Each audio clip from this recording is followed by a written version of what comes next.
Right, now that we're done beating on China, who's next on the card?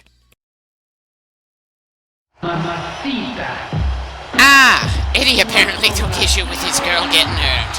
Again, Eddie had a better on-screen chemistry with China than Triple H did, and those two were supposed to be dating for quite a while.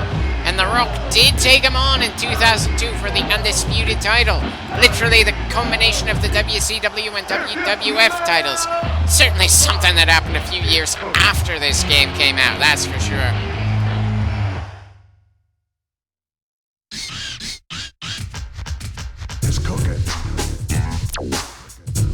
Well, I certainly have no complaints about the quality of opponents we've been facing in this mode, that's for sure. At least in terms of the characters we've been chosen to go up against. I still wish there was a way to judge just how difficult a given opponent was going to be before we get right into the thick of a given match. Is it just far too random around here, or is that just me?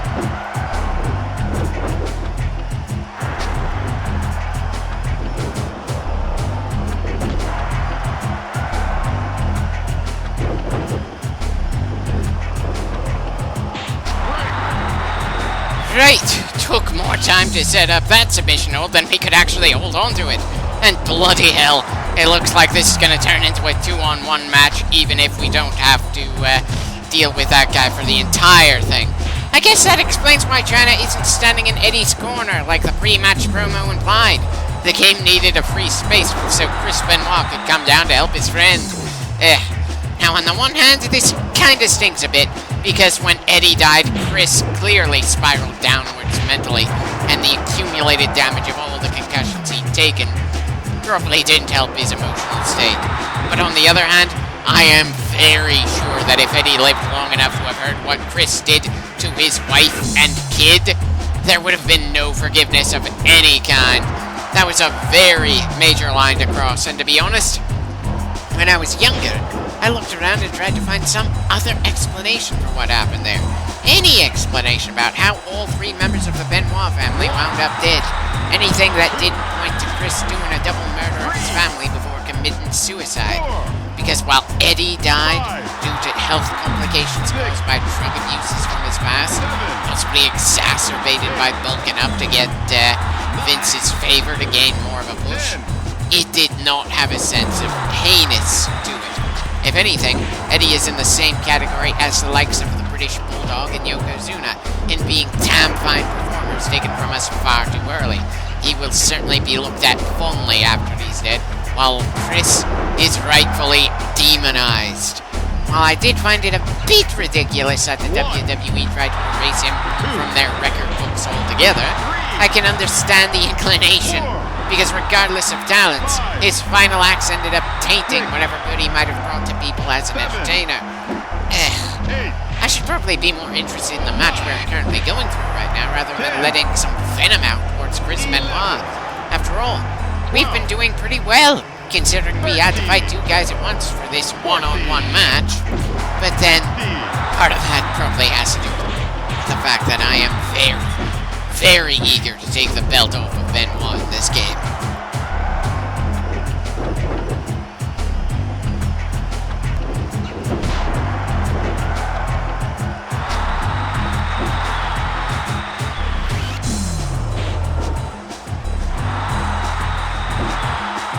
Oh yeah, definitely have a lot of momentum going for us, and that bit of interference did little to slow us down. At best, Eddie just delayed when he's gonna get the rock bottom. Sure, he's fighting like hell, but that doesn't mean he's gonna win, especially with the way this match has been going so far. Am I getting overconfident here?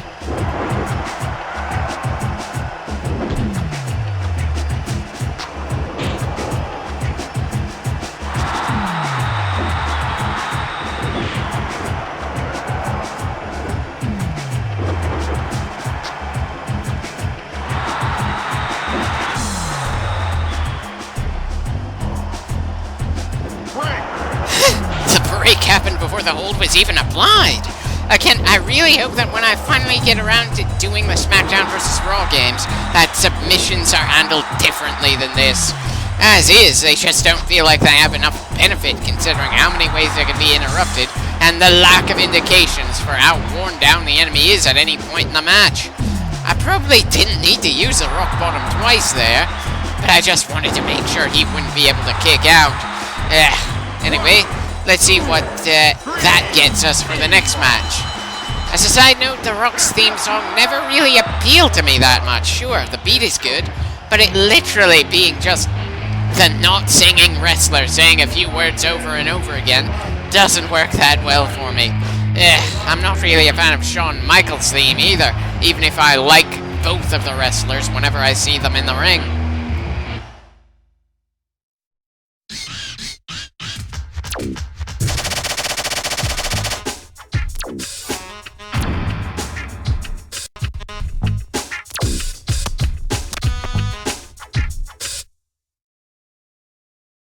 I'm sorry, am I supposed to be fighting Ric Flair now? Because that is incredibly close to one of his catchphrases.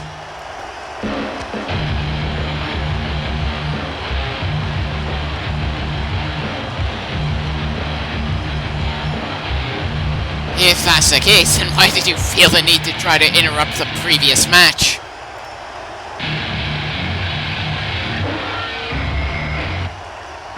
Well, that's just asking for a promo calling him out.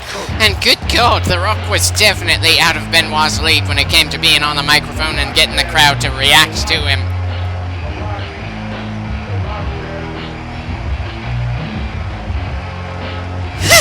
Oh, scum indeed, sir.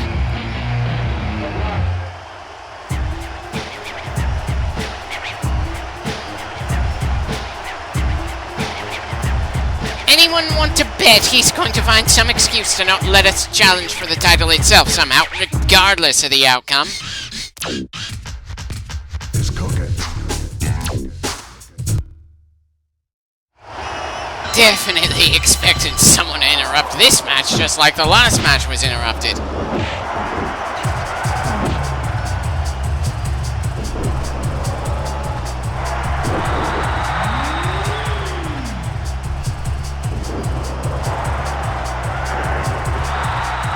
Why are we crawling to the left instead of forward? Our arms were almost to the ropes as the submission hold started.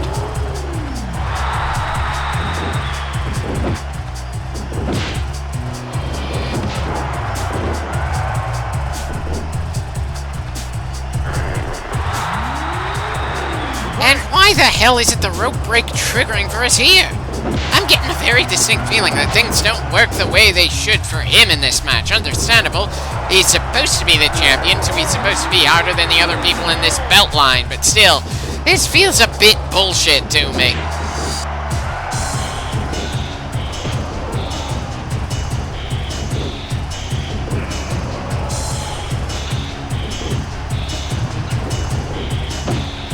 Nice to know he can miss elbowing us in the face. The more mistakes he makes, the better for us. Especially as I try to gain some momentum here. 1, 2, 3, 4, 5. Okay, I guess the brawling outside the ring didn't last long at all.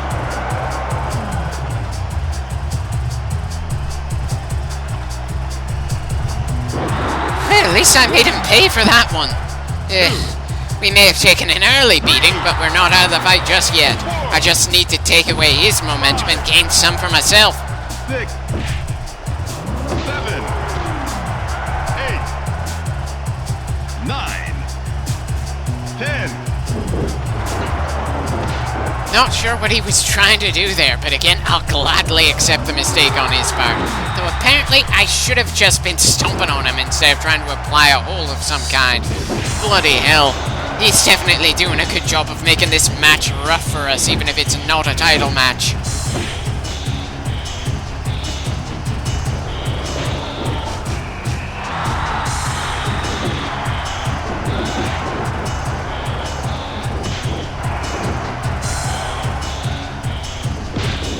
At least it makes sense that Benoit is damn counter happy around here. He was one of the best technicians in the ring when he was alive. Oh, thank you. I'm not about to let myself take the crossface or whatever other special move he's got in store for us. 3, 4,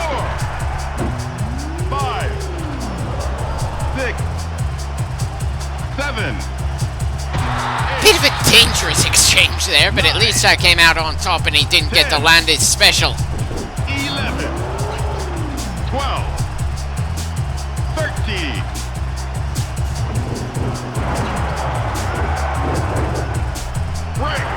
Right, so I'm gonna have to deal with constant rope breaks with submission moves, but he isn't. Yeah, that's fine. I'm expecting to win with impact moves anyway. I just need to keep slamming, punching, and dropping this guy. And of course, spend less time on the ground myself.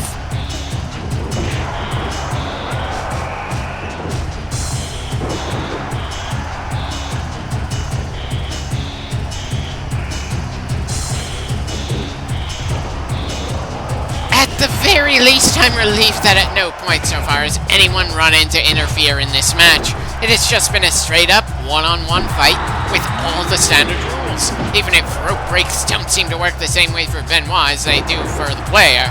Though considering just how rough this match has felt, it damn well deserves to be a title win instead of just a non-title match against the champion. I guess they want Benoit to be a cowardly heel in this story. That was certainly a case in the light heavyweight and women's belts, and I wouldn't be surprised if that's going to be the case for the remaining belts as well. Making the other guy a coward is a solid way to make them feel like a bad guy, but I can't help feeling that's a bit overused in this game considering how many belts there are. Come on, give us monster heels, give us bad guys who are just overly vicious. But then I suppose the player is encouraged to be extremely vicious as well, so it'd be hard to make the AI feel like they're crossing a moral line that way, when it's impossible for the player, a designated good guy, to cross that line.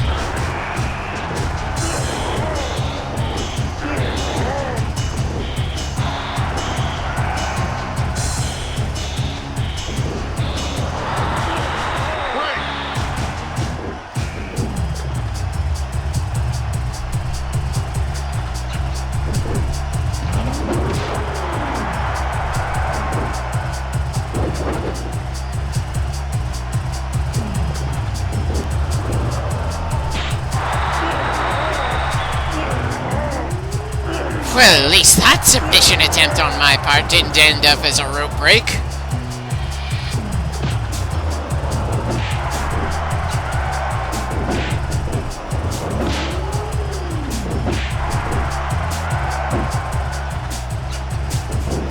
I'd rather not be trading blows, especially this far into the match. I'd rather just get the final shots in, then call it a win.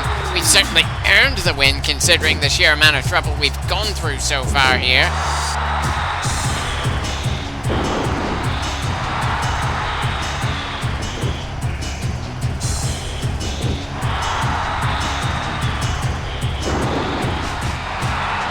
Just stay down and take the loss. Damn, that match certainly felt draining as all hell, but it certainly felt worth it now that we can raise a hand in victory.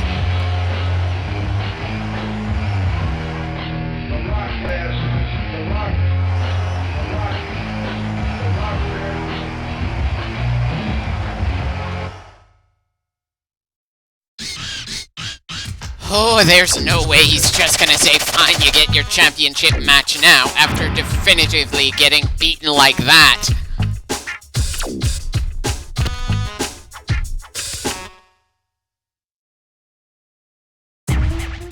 Ah, the only mercenary group in the game, apparently.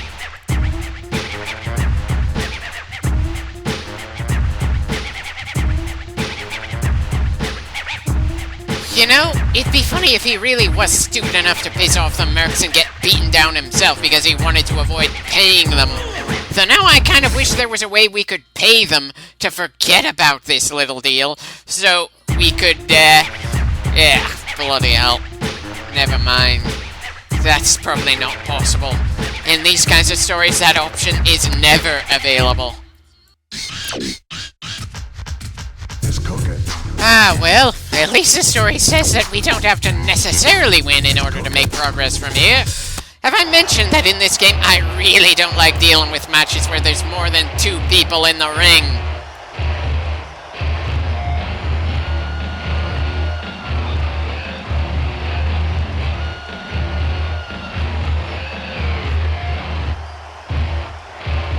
Right. Of course the two of them have two separate entrances despite having the same music.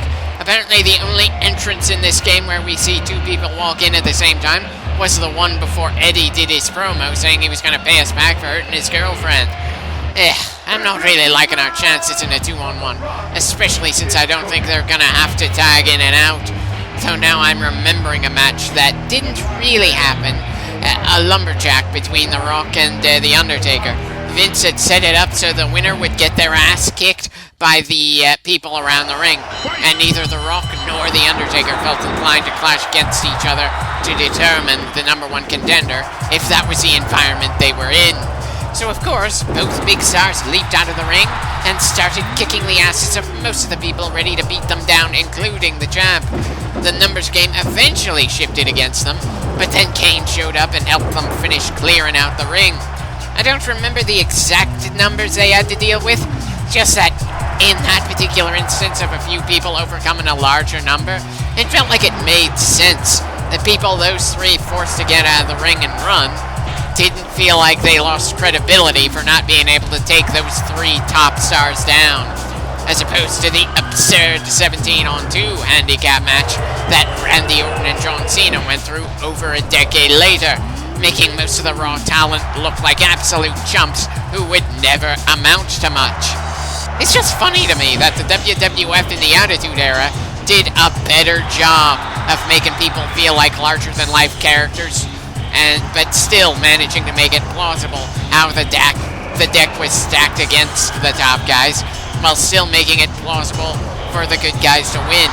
And yet eventually it felt like the company didn't know how to use any of the people they had. Hell, The Rock and Austin only had 3 major one-on-one matches against each other during that era, each spaced out by quite a bit, and I damn well know plenty of people who would have loved to have seen a 4th or even 5th one.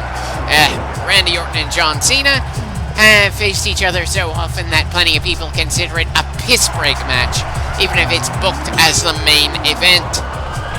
It's just sad that despite Cena and Orton actually being extremely skilled in the ring and damn good on the microphone, they just didn't have the kind of booking that would make them feel as classic as Hogan vs. Savage, and most definitely not Stone Cold Steve Austin vs. The Rock. I know, I should probably talk more about maybe Farouk, the guy who used to lead the Nation of Domination stable until The Rock came into it and hijacked the damn thing from him. Or JBL, who somehow managed to become good friends with Vince McMahon after a while, and ended up being an absurdly long-running world champion due to it. Both members of the APA are damn good at what they do and had very solid careers, even if The Rock overshadowed them. But based on the game mechanics, the difficulty of the AI, and my own skill level, this is a very one-sided match against us, and I'm just waiting for the 3 count instead of hoping for a win at this point. Really hard for me to fully praise the APA as a tag team when we're on the receiving end of a beatdown from them, when we don't even have a partner to even things up. If anything, I'm feeling a little annoyed that these mercenary bastards are doing this at all. This isn't a match. This isn't a fight. This is just a step or two bit down from being an outright assassination. I know I'm kind of wishing there was a way we could take these two out to one-on-one in a way that Benoit can't keep using them to keep us from that belt. I guess we'll just have to see if we get that kind of opportunity later on.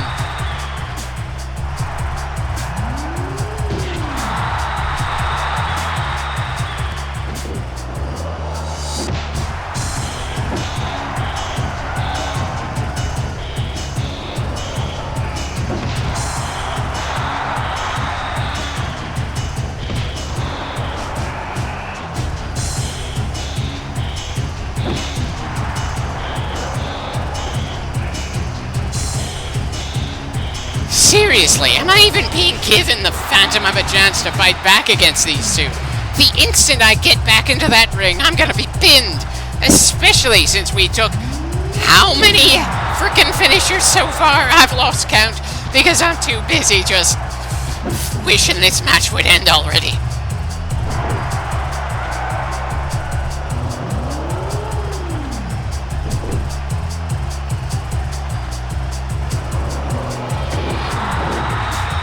And apparently we're gonna take yet another finisher. Right!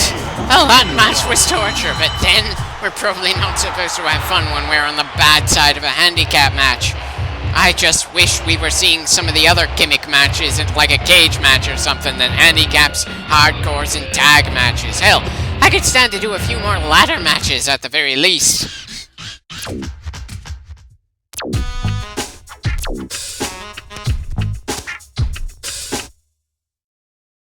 And just how are we supposed to get that high, anyway?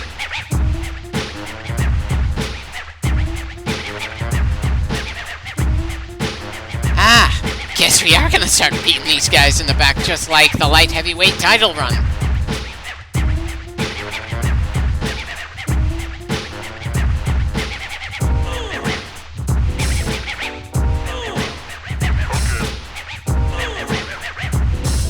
Wait, we're paying him for...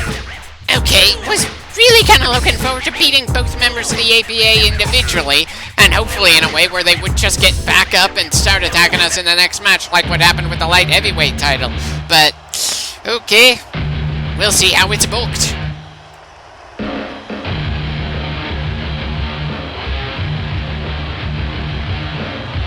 Wait, why would we need to bring you the belt if you've got it on your shoulder right now? I'm kind of getting an odd feeling that there might have been some rewrites to the script in this game that happened, and not all the rewritten lines were fixed when they released it.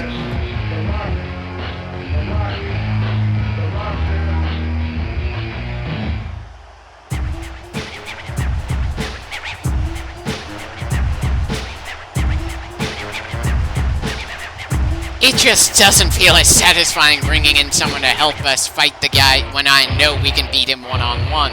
And it also doesn't feel very satisfying that our character wasn't in any way pissed off by the handicap match we had to go through, especially considering the obscene beatdown we went through due to the APA. Hell, I am not a fan of outnumbering my opponents in this kind of game, especially when I'm going for a singles title.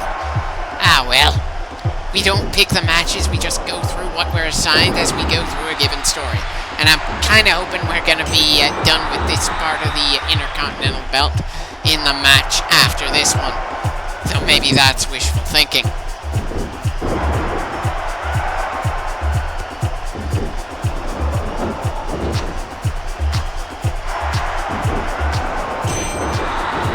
I'm pretty sure that, technically speaking, an elbow drop from the top rope would do more damage, but I suppose dropping our knee onto his balls would cause more pain.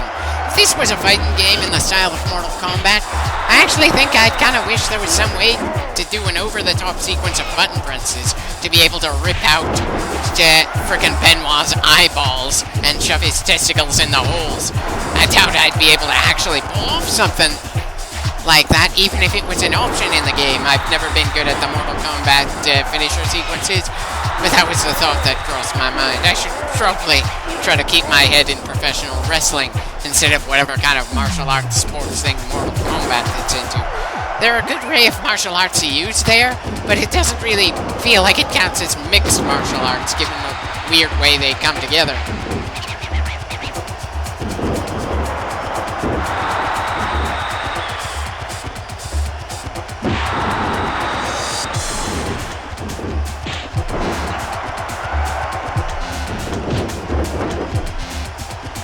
Well, he's putting up a decent fight considering he's outnumbered 2-1, but again we managed to beat him one-on-one just to get this far. Going from a one-sided match that was completely out of our favor to one that's one-sided in our favor isn't really making me feel much of anything. I just want to move on to the next match.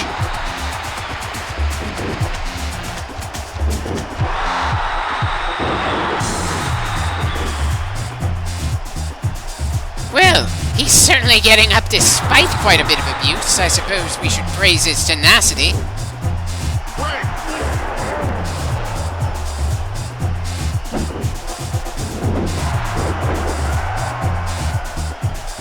Well, I'd prefer to get the pinfall or submission, not Farouk here. I'm sure the game will treat it as our win either way, but still.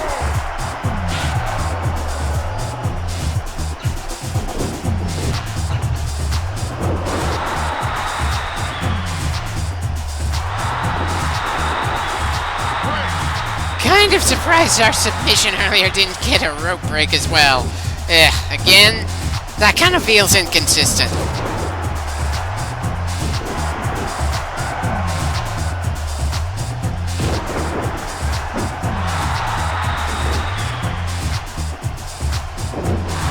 Oh, for God's sakes, Farouk. I wanted to land the rock bottom. We are not coordinated as a team here, but then I suppose we don't have to be in a match like this. Ah, well, at least that was one of the shorter matches we've gone through.